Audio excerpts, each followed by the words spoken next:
rare earth elements, 17 obscure metals, hidden deep within the Earth's crust, are not the kind of resources most people ever hear about, yet they quietly power nearly every modern convenience we depend on. They are inside your smartphone, in the magnets that make electric vehicles run, in the turbines that generate clean wind energy, in lasers, satellites, medical imaging equipment, guided missiles, fighter jets, and precision radar systems. The world's entire technological ecosystem, from clean energy to national defense, rests on rare earths. And in this critical domain, one nation holds an overwhelming lead: China. To understand how Beijing captured this industry and how the United States, once the global leader, fell behind, we must trace a story that spans decades, marked by strategy, sacrifice, environmental costs, geopolitical calculation, and the rise of a new model of industrial power. In the mid-20th century, the United States was the dominant force in rare earth production. The Mountain Pass mine in California was once the world's largest producer, feeding a growing global demand for electronics, aerospace, and advanced manufacturing.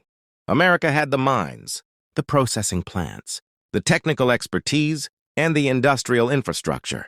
But the U.S. also had something else: strict environmental rules, rising labor costs, and little appetite for building an industry that produced toxic waste and required massive capital investment. America believed the market would solve everything. It believed global free trade would always provide cheap and reliable materials. It did not foresee that rare earths would become the strategic backbone of future technologies. Meanwhile, across the Pacific, China was paying attention. Chinese scientists and policymakers, as early as the 1970s, understood that rare earths would become essential to the future. Deng Xiaoping famously declared, "The Middle East has oil, China has rare earths." It was not a boast, it was a statement of national strategy. At a time when the United States treated rare earths as an afterthought, China began investing heavily in geological surveys, government-funded research, and mining projects.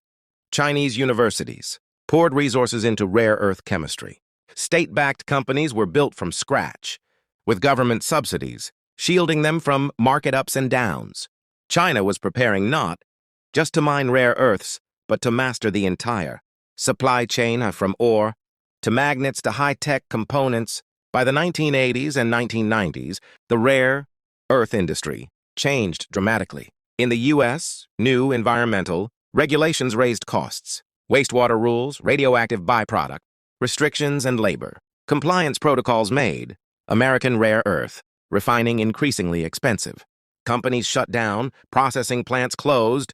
Meanwhile, Chinese rare earth companies, supported by state subsidies and less restrictive environmental standards, produced materials at far lower cost.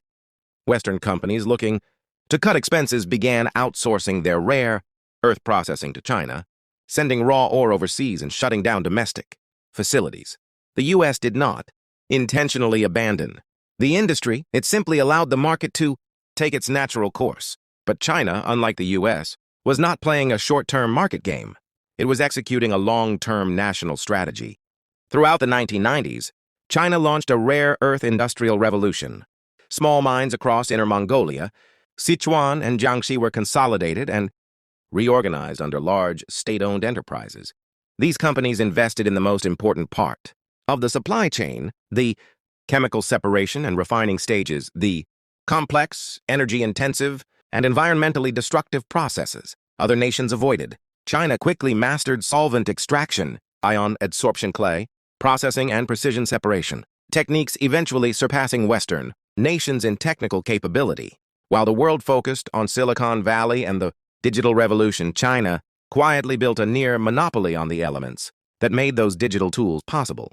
By the early 2000s, China wasn't just producing rare earths, it dominated them. It supplied more than 90% of the world's rare earth materials, and it had built something even more valuable: the infrastructure for advanced magnet production. Because the most important use of rare earths is not in ore or oxide form. It is in high-performance permanent magnets, neodymium iron boron, magnets, and which are essential for motors, sensors, drones, and advanced weapons. China didn't just want to sell the raw material. It wanted to control the entire value chain, and it succeeded. Meanwhile, the U.S. became increasingly dependent on Beijing. The Mountain Pass mine eventually shut down. American manufacturers found it cheaper to buy magnets from China than to make them domestically. Engineers stopped being trained in rare earth chemistry. Research programs slowed. The industrial ecosystem decayed.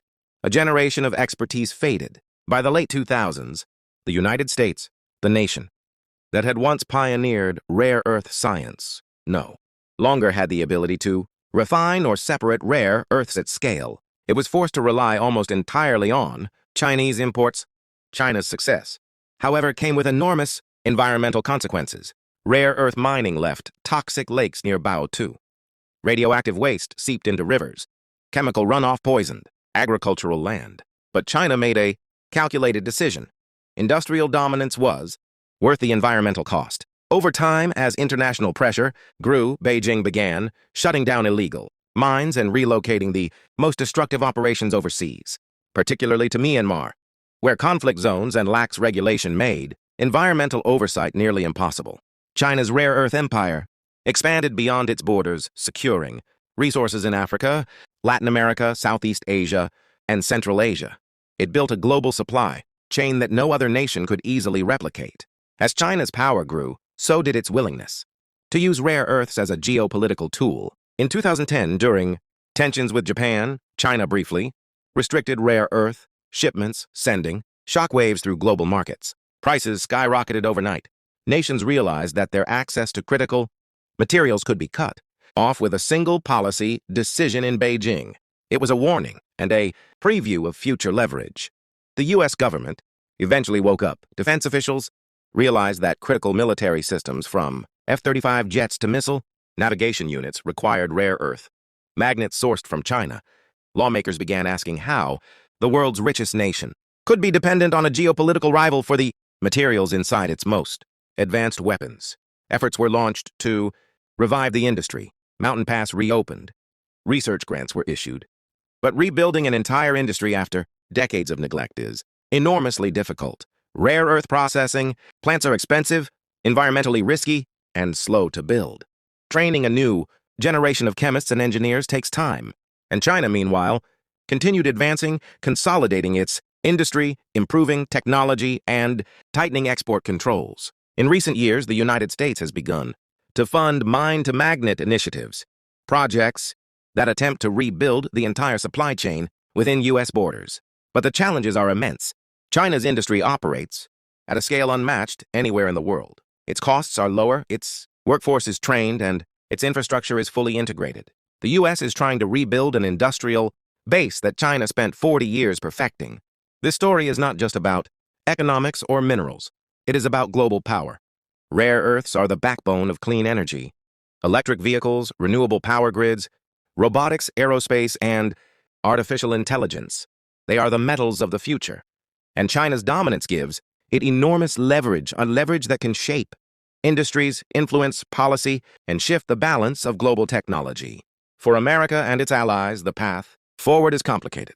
They must build domestic supply chains, form strategic partnerships with resource-rich nations, invest in recycling, innovate new extraction methods, and develop superior alternatives to rare earth magnets. It is possible, but it will take years, billions of dollars, and political will. China's rare earth rise was not an accident. It was a strategic victory, the result of long-term planning, national coordination, technological focus, and a willingness to endure environmental cost and economic sacrifice. The United States lost this race not because it lacked resources, but because it lacked a strategy. Today, the world is entering a new industrial age, one defined not by oil, but by minerals. And in this new era, the nation that controls rare earths controls the future. China has already built that future. The question now is whether the rest of the world can catch up, or whether China's dominance will shape global technology and geopolitics for decades to come. One thing is certain. The rare earth story is far from over. In many ways, the true race is just beginning.